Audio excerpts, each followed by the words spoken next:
semuanya Bapak Ibu. Haleluya, saya mau lihat tangan-tangan yang diberkati Tuhan hari ini. Coba angkat tangan tinggi-tinggi di hadapan Tuhan. Haleluya, terpujilah nama Tuhan. Kita semua bersyukur jikalau hari ini kita masih dapat berkumpul di tempat ini. Kita yakin dan percaya hanya karena anugerah Tuhan, amin. Haleluya, pujilah nama Tuhan. Saat ini kita mau datang kembali di hadapan Tuhan. Kita mau siapkan hati kita. Kita mau sungguh-sungguh mengikuti setiap ibadah hari ini. Kita mau undang hadirat Tuhan.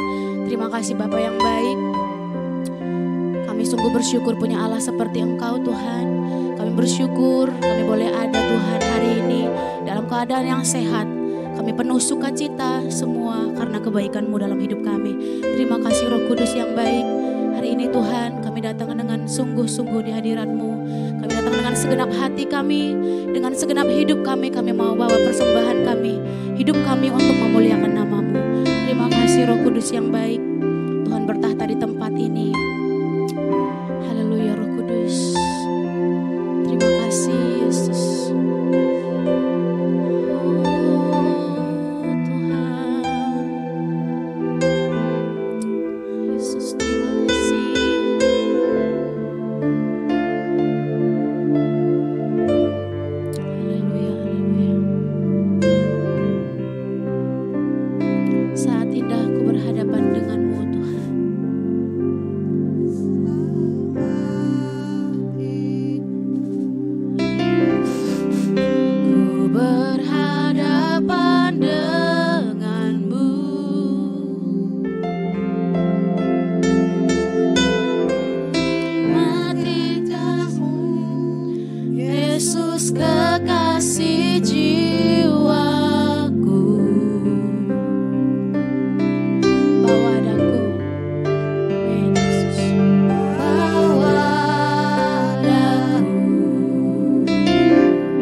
percaya saat ini Tuhan, Kau hadir di sini.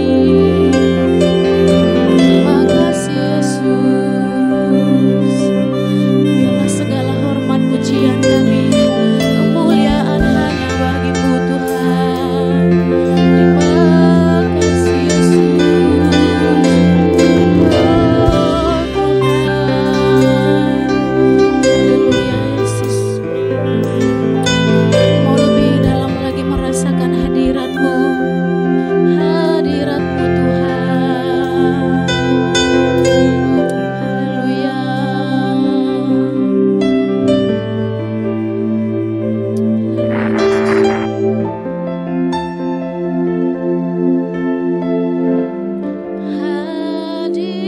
Hadirat-Mu Tuhan, ku rasakan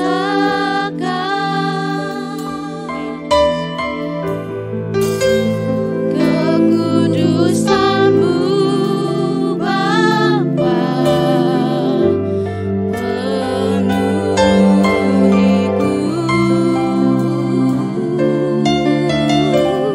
Ku rindu selalu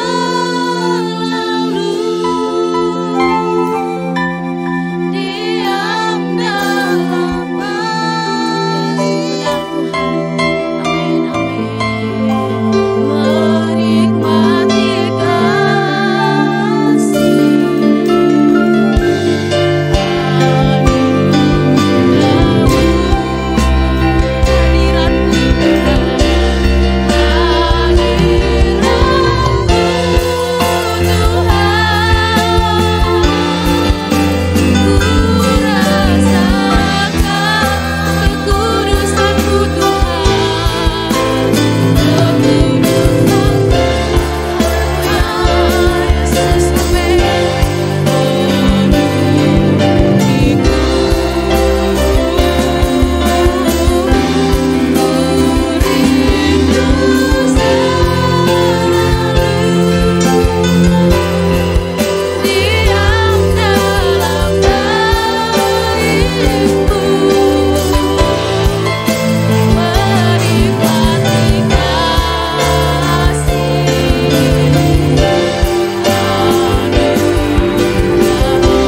percaya Engkau penuhi setiap hati kami yang hadir hari ini.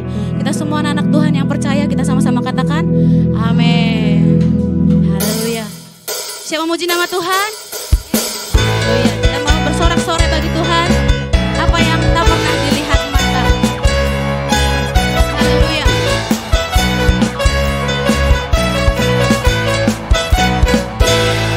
Apa yang tak pernah dilihat mata dan tak pernah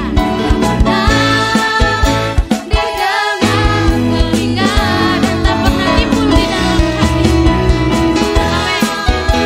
Timbul di dalam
Haleluya. Sebab Tuhan Maha Besar.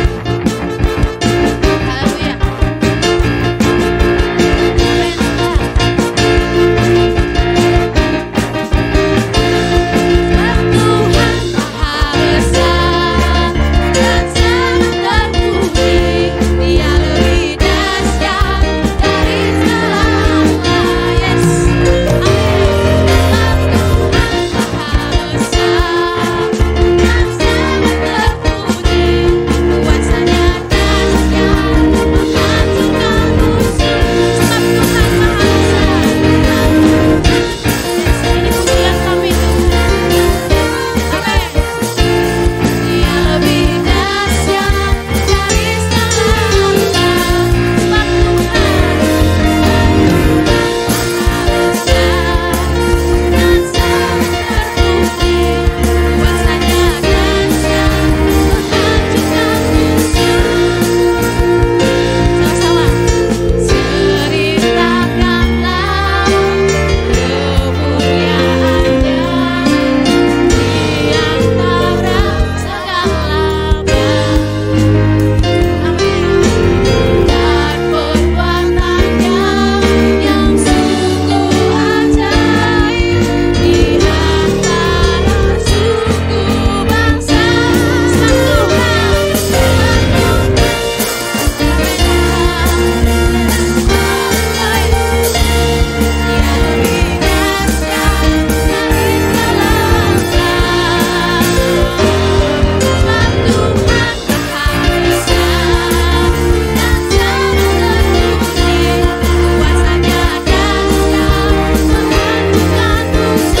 sama-sama katakan kuasanya.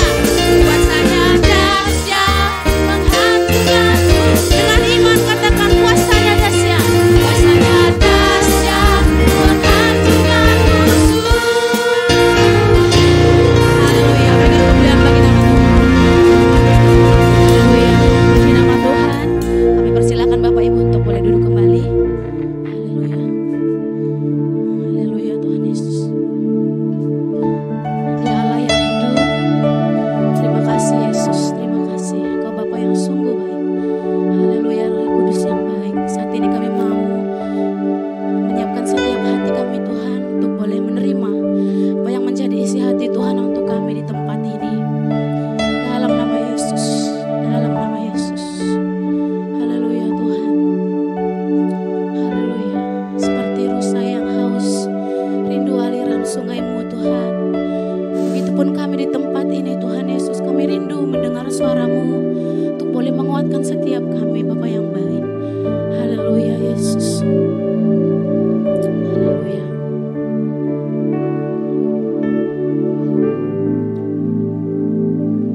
Seperti rusa yang haus rindu aliran sungai-Mu.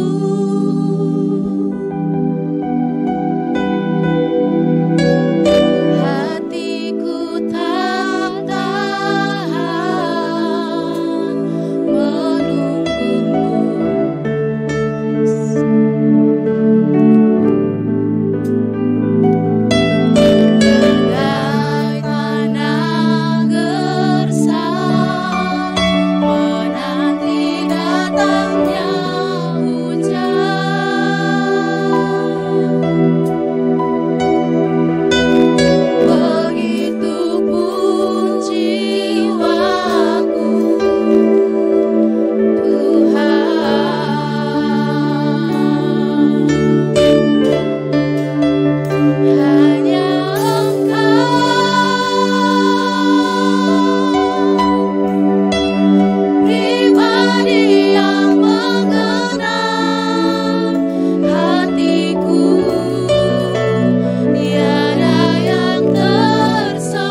Bapak Ibu yang terkasih, berjumpa kembali di ibadah keempat, yang pasti di ibadah kedua hari ini.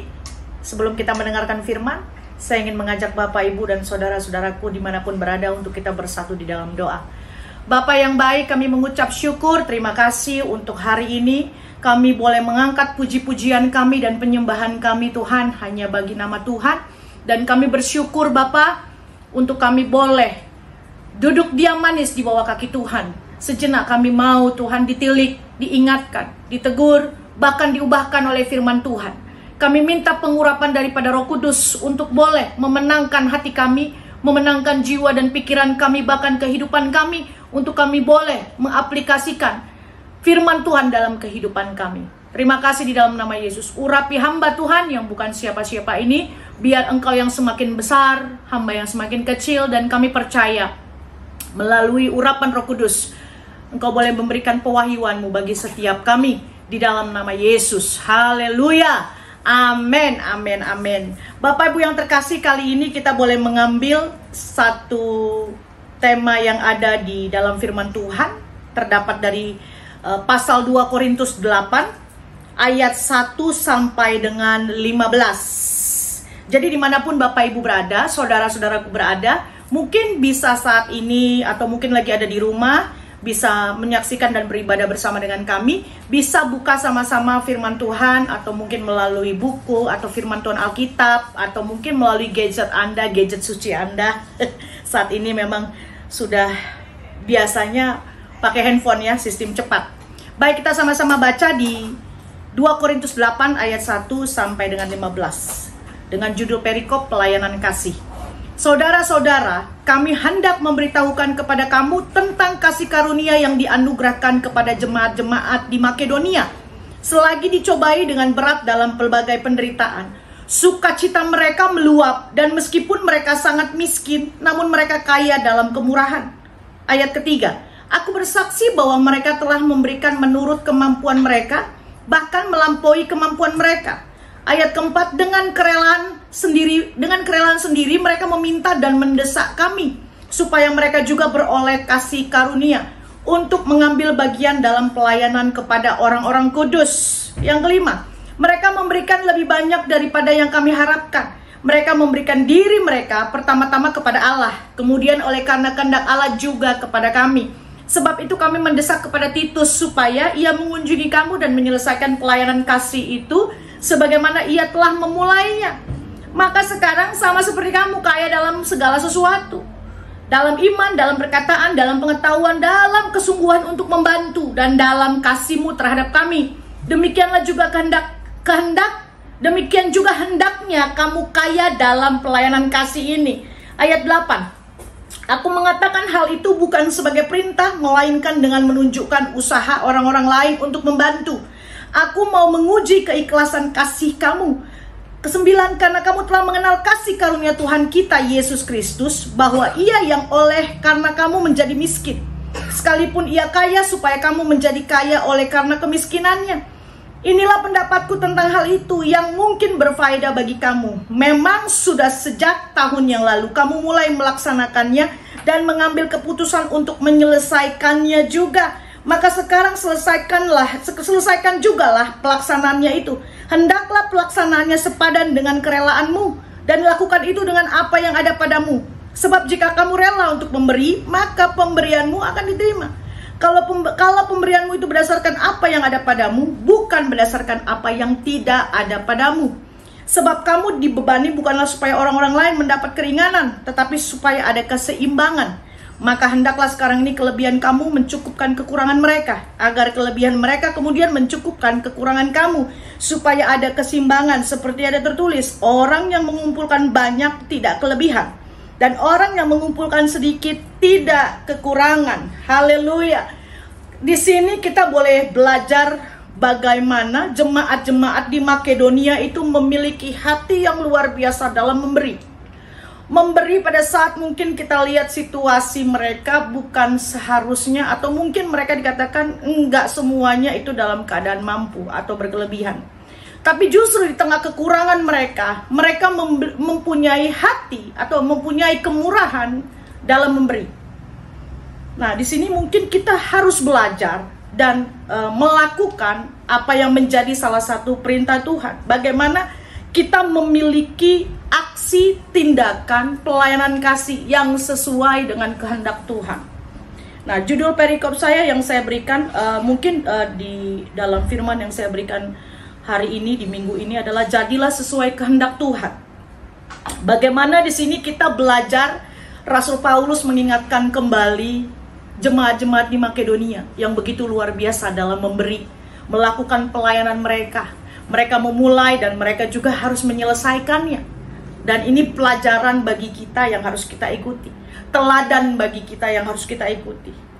Dimana kalau bisa dikatakan di sini di ayat yang pertama, saudara-saudara, kami hendak memberitahukan kepada kamu tentang kasih karunia yang dianugerahkan kepada jemaat-jemaat di Makedonia.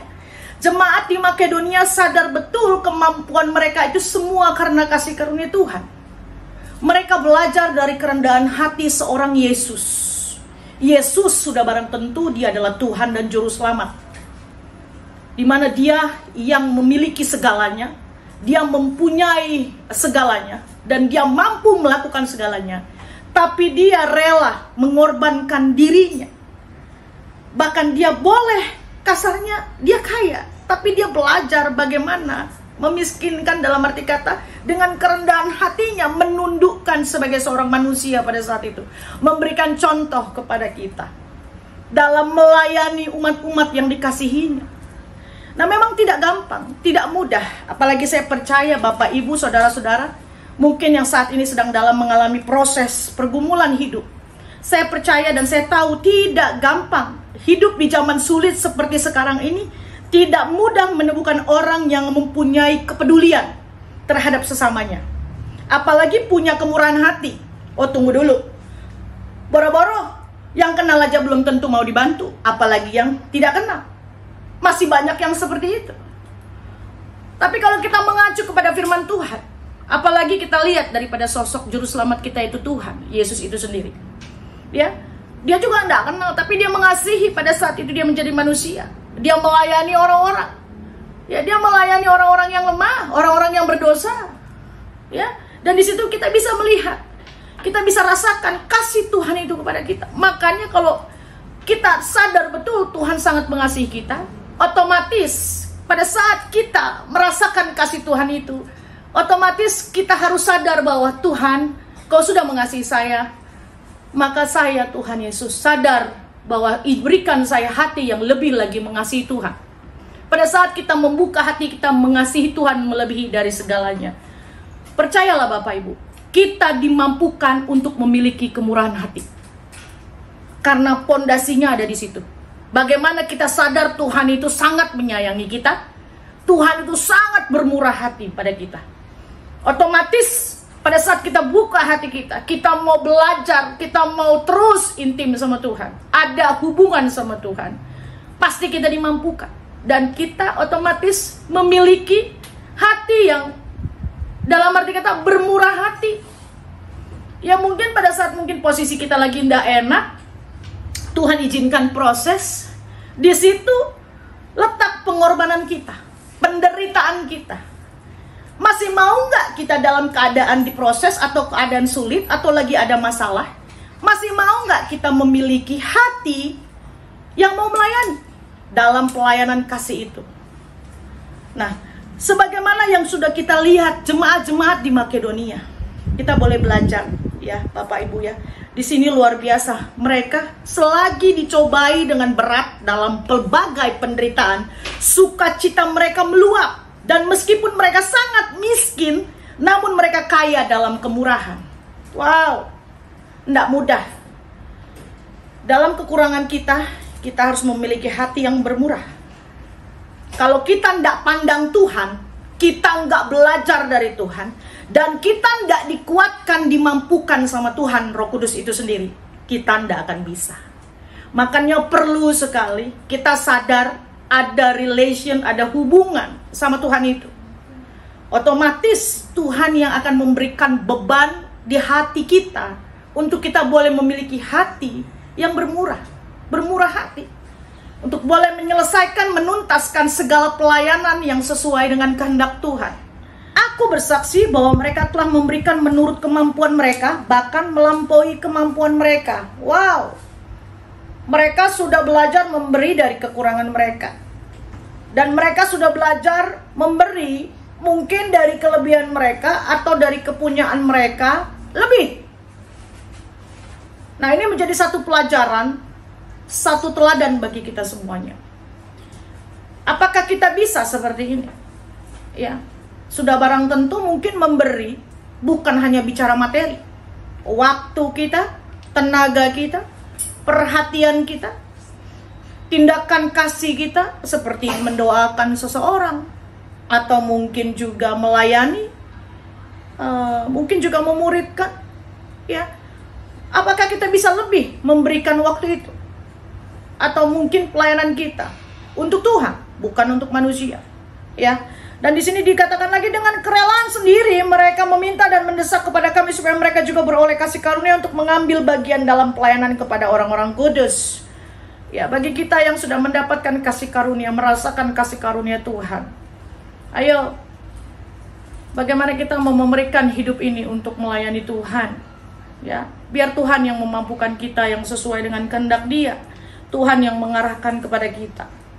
Ya, terkadang kita lebih memikirkan diri kita sendiri, ya, egois kita, atau mungkin kita merasa saya belum bisa, saya belum sanggup, saya aja masih kekurangan, atau mungkin sepertinya saya belum bisa kalau untuk pelayanan di gereja, atau mungkin saya belum bisa kalau untuk bantu-bantu orang susah, karena saya masih mikirin diri saya sendiri.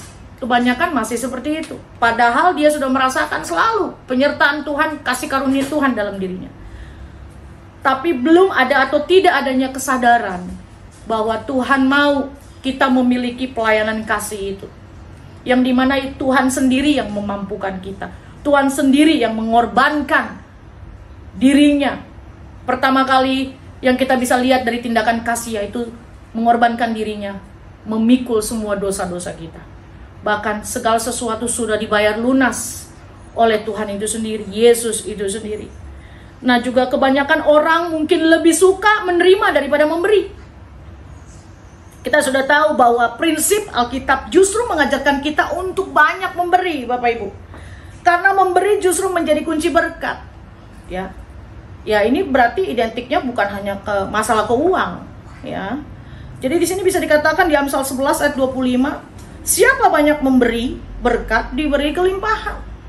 Itu sudah otomatis, di mana dikatakan bahwa kita harus, mungkin prinsip Alkitab ini membuat kadang-kadang bertolak belakang sama kita. Banyak memberi, lebih enak lah banyak menerima. Secara duniawi mungkin berpikir seperti itu, tapi secara firman Tuhan sangat bertolak belakang.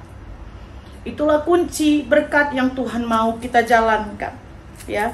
Jadi kalau jemaat Makedonia adalah teladan bagi orang percaya dalam hal memberi, sekalipun keadaan jemaat ini sangat pas-pasan, ya, mereka memiliki hati yang terbeban untuk mendukung pekerjaan Tuhan.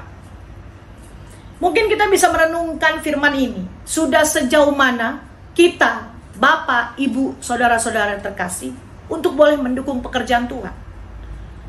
Mungkin ada yang berpikir, atau mungkin ada yang bertindak, sudah deh, saya sumbang aja, tapi saya tidak mau incas di dalamnya.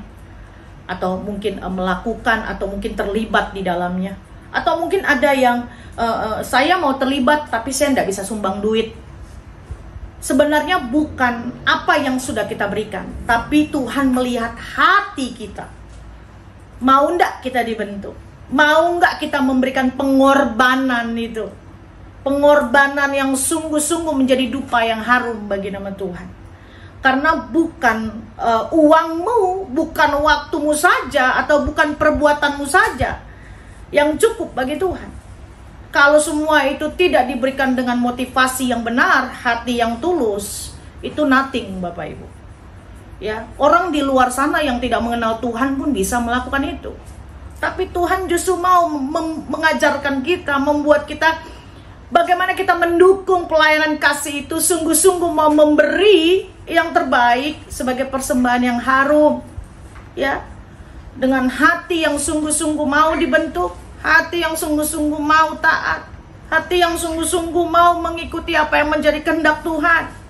Ya, Mungkin kalau jemaat di Makedonia ini bisa kita lihat secara materi mereka sangat berkekurangan, tapi mereka kaya dalam kemurahan. Mereka memberi dengan sukacita meski di tengah penderitaan. Ya, inilah yang disebut pemberian dengan pengorbanan. Berkorban untuk Tuhan dari kekurangan atau mungkin kemiskinan kita. Dan itulah yang menjadi korban persembahan bagi pekerjaan Tuhan. Dan di sini kita bisa melihat masing-masing, mungkin kita bisa merefleksikan diri kita masing-masing. Tuhan, sudah sejauh mana saya boleh memberi yang terbaik untuk Tuhan? Ya, bukan berarti kita dengan pemberian mungkin secara materi selama bertahun-tahun ini, tapi kita tidak dimenangkan secara kehidupan dan jiwa kita. Itu percuma Bapak Ibu.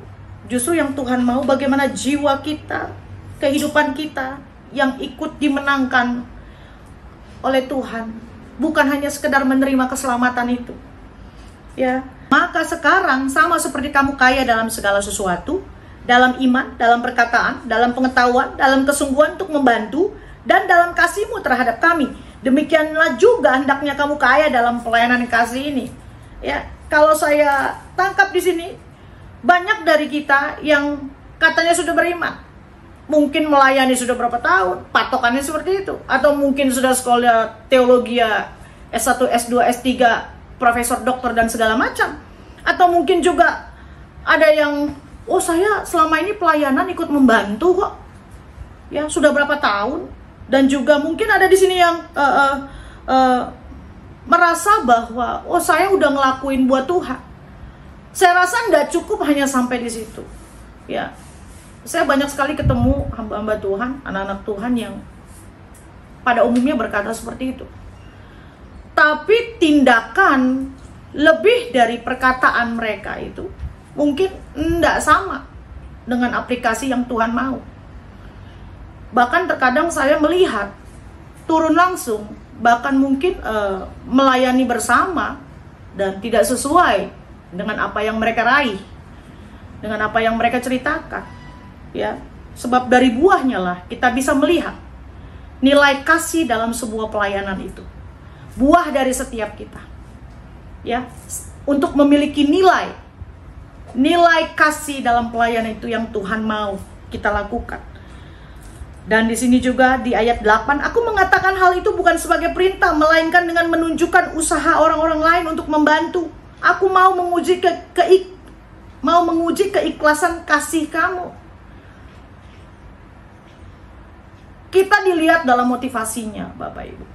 Melayani, memberi, masing-masing dari setiap kita, Tuhan melihat motivasi kita. Tuhan tahu motivasi kita. Motivasi yang mungkin ada kepentingan-kepentingan tertentu, atau mungkin motivasi yang tidak benar, ya. Motivasi yang tidak tulus. Bagaimana motivasi itu yang hanya untuk menunjukkan bahwa dia mampu, atau mungkin motivasi yang pencitraan, atau mungkin motivasi yang biar dikatakan saya rohaniawan, atau mungkin motivasi yang dikatakan mungkin ya seperti investasi, kalau dia baik, saya baik, karena dia baik, makanya saya baik. Ada juga yang seperti itu. Nah, Tuhan sangat mau kita memiliki kerelaan hati dan motivasi yang benar. Ya, karena kenapa? Menyelesaikan pekerjaan Tuhan itu dengan perbuatan itu semua yang memampukan adalah Roh Kudus yang memakai kita untuk boleh menyelesaikan, menuntaskan pekerjaan Tuhan. So, kita dimampukan untuk melakukan karena semua kita rasakan, itu sebabnya kita rasakan karena kasih karunia Tuhan. Kita bisa lakukan semua karena kasih karunia Tuhan. Ya, untuk bisa kita melakukan tindakan kasih, untuk kita bisa melakukan mungkin perhatian, tenaga, waktu, pikiran, dan macam-macam dan lain-lain yang mungkin bisa kita berikan. Dan jangan ada motivasi yang terselubung. Ya, di sini mungkin bisa dikatakan motivasi yang tidak benar. Ya, motivasi yang mungkin mau mengharapkan bantuan kembali, atau motivasi yang tadi saya bilang hanya untuk kepentingan sendiri, untuk biar bisa menerima pujian dari manusia. Nah, Tuhan tahu motivasi itu. Dan di sini yang terakhir yang bisa saya bagikan, kita baca sama-sama di 10. Inilah pendapatku tentang hal itu yang mungkin berfaedah bagimu. Memang sudah sejak tahun yang lalu kamu mulai melaksanakannya dan mengambil keputusan untuk menyelesaikannya juga. Jadi kalau kita sudah memulai satu pekerjaan dan panggilan pelayanan yang Tuhan berikan, kita juga harus bisa menyelesaikannya, Bapak Ibu. Karena saya banyak sekali ngelihat orang memulai itu gampang. Tapi untuk continue meneruskan, untuk continue setia, untuk continue lebih taat, untuk continue mau berbuah, untuk continue mau di-upsize, untuk continue mau di-upgrade, itu belum tentu bisa semuanya. Ya. Dia menggebu-gebu di awal, dia memulai dengan roh di awal, banyak sekali yang akhirnya mengakhiri dengan daging. Makanya kita belajar dari seorang Rasul Paulus bahwa dia setia, dia memulai, dia juga yang dipakai Tuhan untuk menyelesaikan. Nah, di sini kita bisa belajar bagaimana firman Tuhan mengingatkan kepada kita. Ya, menyelesaikan dengan kerelaan kita, melaksanakan apa yang menjadi pelayanan kasih itu untuk kita boleh sungguh-sungguh menyelesaikannya dan mempermuliakan itu nama Tuhan, bukan mempermuliakan diri kita sendiri. Ya. Sebab yang ayat 13, sebab kamu dibebani bukanlah supaya orang-orang lain mendapat keringanan, tetapi supaya ada keseimbangan. Ke-14, maka hendaklah sekarang ini kelebihan kamu mencukupkan kekurangan mereka, agar kelebihan mereka kemudian mencukupkan kekurangan kamu, supaya ada keseimbangan. Seperti ada tertulis, orang yang mengumpulkan banyak tidak kelebihan, orang yang mengumpulkan sedikit tidak kekurangan. Jadi pada saat kita menyelesaikan tugas pelayanan panggilan kita dalam memberi apapun itu bentuknya, ya, dengan motivasi yang benar, dengan motivasi yang tidak terselubung, dengan motivasi yang dengan kerelaan dan tulus, Tuhan juga mau kita memiliki rasa untuk boleh saling melengkapi, supaya memiliki rasa keseimbangan itu. Ya, banyak mungkin yang nggak mengerti. Kalau mungkin ada yang seperti kalau saya kasih ayat ini minggu ini adalah visi misi gereja kami yang diberikan oleh Bapak Gembala Sidang Pusat kita. Kalau saya share firman ini, banyak yang bertanya di ayat 14 dan 15. Ya, kok maksudnya keseimbangan itu apa sih? Ya, mencukupkan kekurangan kamu supaya ada keseimbangan. Ya, saya mengambil contoh gampangnya saja, yang gampang-gampang, yang mudah dimengerti. Ada orang yang berkelebihan, berikan kelebihannya itu mungkin sedikit untuk memberikan keseimbangan bagi yang kurang. Itu simple, mudah dan gampang dimengerti. Atau mungkin bagi yang kurang, mungkin bagi merasa dia tidak bisa, dia bisa ini, tapi yang si lebih ini tidak bisa ini, dia bantu. Makanya kita tidak bisa sepelekan orang lain, kita hanya melihat cover luarnya saja. Tapi dari orang itu justru Tuhan pakai untuk apa? Membantu yang kelebihan ini, membantu yang katanya mungkin orang terpandang atau apapun itu, untuk bisa memiliki keseimbangan, saling melengkapi, saling mengisi. Ya, makanya saya senang banget di ayat 15. Orang yang mengumpulkan banyak tidak kelebihan, dan orang yang mengumpulkan sedikit tidak kekurangan. Ya, kalau kita bisa ingat lagi kata Amsal itu, Amsal 11 tadi ayat 25, siapa banyak memberi berkat diberi kelimpahan. Jadi bukan berarti karena kitanya ngumpulin banyak, pelit, atau kita tidak mau kasih apa-apa, itu yang membuat kita berkelebihan. Tidak juga. Ya, itu tidak akan pernah bisa cukup yang pasti. Karena rasa mungkin berhala kita, rasa rakus kita untuk mau memiliki semuanya tanpa mau berbagi. Justru saya melihat orang yang berbagi, orang yang memberi tidak pernah berkekurangan, Bapak Ibu. Selalu ada kata cukup. Ya, dan saya senang dengan kata cukup. Ya, bukan berarti cukup, bukan berarti banyak anak Tuhan juga yang nggak puas dengan kata cukup, maunya lebih katanya. Nah, segala sesuatu setahu saya yang berlebihan itu tidak baik. Jadi kalau cukup, sudah barang tentu Tuhan memberikan hikmat di atas kata cukup itu. Dan itulah yang boleh kita syukuri. Dengan kata cukup, Tuhan melatih kita untuk kita boleh menerima dengan kerendahan hati, dengan rasa syukur. kepada Tuhan. Ini firman yang boleh saya bagikan minggu ini di ibadah minggu keempat. Saya percaya Bapak, Ibu, Saudara-saudara dan saya, dimanapun umat Tuhan, umat gereja Tuhan berada, yuk kita semangat untuk bergerak, untuk memberikan tindakan, aksi, kasih kita bagi nama Tuhan. Dimanapun saat ini, mungkin Bapak, Ibu, Saudara-saudara ditempatkan atau dipercayakan, atau mungkin diutus, atau mungkin diberikan beban itu melalui Roh Kudus. Saya percaya kalau Roh Kudus sendiri yang menggerakkan, Roh Kudus yang akan memampukan, bahkan Dia yang akan menyelesaikan. Asalkan kita mau, kita punya hati yang sungguh-sungguh mau dan terbuka kepada Tuhan. Sekian dari saya, mari kita bersatu dalam doa. Bapa yang ajaib, kami bersyukur, terima kasih. Sepintas atau mungkin Tuhan, sedikit kami boleh membaca firman-Mu yang mengingatkan kami, bahkan juga merefleksikan apa yang ada selama ini, mungkin yang kami sudah buat, ternyata itu belum ada apa-apanya Tuhan di hadapan-Mu.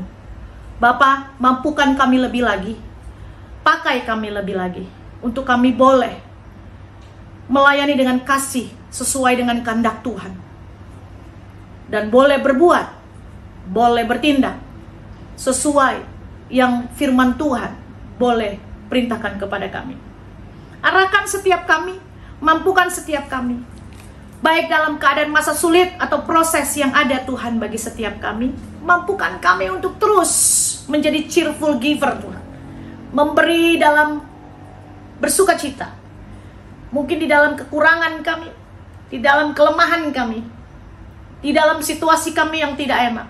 Mampukan kami untuk bisa memberi, menjadi pelaku-pelaku, bahkan juga mendukung pekerjaan Tuhan dengan hati kami, dengan kesungguhan kami, dalam nama Yesus. Ampuni kami Tuhan jika selama ini kami mencuri kemuliaan Tuhan. Mungkin kami sudah merasa hebat, atau mungkin kami berpikir, oh kami sudah banyak melakukan untuk Tuhan, tapi itu belum ada apa-apanya Tuhan di hadapan-Mu. Koreksi kami Bapa, Roh Kudus, ubahkan kami di dalam nama Yesus. Kami percaya Roh Kudus, Engkau yang dapat mengambil alih seluruh kehidupan kami, mengarahkan kami, memberikan kekuatan bagi kami. Di dalam nama Yesus, berkati semua Tuhan jemaat-jemaat-Mu yang ada Bapa, yang sudah menyaksikan, selalu setia beribadah bersama dengan kami. Dimanapun Tuhan, berkati mereka, berkati keluarga, suami, anak, istri, bahkan juga orang tua Tuhan, teman-teman mereka, persekutuan mereka, bawa kepada Tuhan lebih lagi. Dekatkan Bapa, biar mereka memiliki hasrat yang sungguh-sungguh terus bergairah mencari Tuhan. Di dalam nama Yesus. Terima kasih Tuhan. Bahkan berkati semua para pelayan Tuhan yang mengambil bagian tugas pelayanan pada minggu ini. Kami percaya Tuhan, hikmat-Mu, berkat-Mu tidak akan pernah berkekurangan bagi kami. Di dalam nama Yesus. Terima kasih Bapa yang baik. Bapak Ibu saat ini, terimalah berkat daripada Allah Bapa. Haleluya. Buka hatimu dan terimalah berkat itu. Biarlah turun kasih anugerah daripada Allah Bapa, cinta kasih daripada Tuhan Yesus Kristus, bahkan penyertaan yang dahsyat daripada Roh Kudus di dalam kehidupan kita, untuk terus mengurapi kita, memberikan damai sejahtera, sukacita, kekuatan yang baru dalam kehidupan sehari-hari kita, sampai dengan Maranatha Tuhan Yesus boleh datang untuk yang kedua kalinya, menjemput kita di awan yang permai. Di dalam nama Yesus, umat percaya, umat pilihan Tuhan, sama-sama yang sudah menerima, kita katakan amin, amin, amin. Sampai berjumpa kembali di minggu depan dengan ibadah dan jam yang sama. Gereja Ensemble Church. Tuhan Yesus memberkati. Shalom.